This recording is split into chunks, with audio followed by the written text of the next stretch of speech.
களக்காடு முண்டந்துறை புலிகள் காப்பகத்திற்குட்பட்ட பகுதியில் ஊருக்குள் புகுந்து அச்சுறுத்தி வந்த கரடியை வனத்துறையினர் பிடித்து அடர் வனப்பகுதியில் பாதுகாப்பாக விடுவித்தனர். நெல்லை மாவட்டம் களக்காடு முண்டந்துறை புலிகள் காப்பகம் அம்பாசமுத்திரம் வனக்கோட்டத்திற்குட்பட்ட கடையம் வனச்சரகத்தின் சிவசைலம் பிரிவு ஆம்பூர் பீட் வெளிமண்டல பகுதியில் கடந்த சில நாட்களாக கரடி நடமாட்டம் இருந்து வந்தது. இதனால் அப்பகுதி மக்கள் மற்றும் விவசாயிகள் மத்தியில் அச்சம் நிலவியது. இதனையடுத்து மக்களின் பாதுகாப்பை கருத்தில் கொண்டு வனத்துறையினர் தீவிர கண்காணிப்பு பணியில் ஈடுபட்டதுடன் கரடியை பிடிப்பதற்காக பல்வேறு இடங்களில் கூண்டுகளையும் அமைத்து கண்காணித்து வந்தனர். இந்நிலையில் ஜூலை 9ஆம் தேதி நள்ளிரவு சுமார் 12:10 மணி அளவில் வனத்துறையினர் அமைத்திருந்த கூண்டில் சுமார் 8 வயது மதிக்கத்தக்க கரடி ஒன்று சிக்கியது. தகவல் அறிந்த வனத்துறை அதிகாரிகள் சம்பவ இடத்திற்கு விரைந்து சென்று அம்பாசமுத்திரம் வனக்கோட்ட துணை இயக்குநர் முன்னிலையில் வனக்கால்நடை மருத்துவரை வரவழைத்து கரடியின் உடல்நிலையை பரிசோதித்தனர்.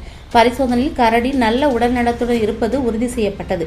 இதனைத் தொடர்ந்து கரடியை பாதுகாப்பாக வாகனத்தில் ஏற்றி முண்டந்துறை வனச்சரகத்திற்குட்பட்ட கொடமாடி பகுதி அடர் வன பகுதிக்குள் கொண்டு சென்று மீண்டும் காட்டில் விடுவித்தனர்.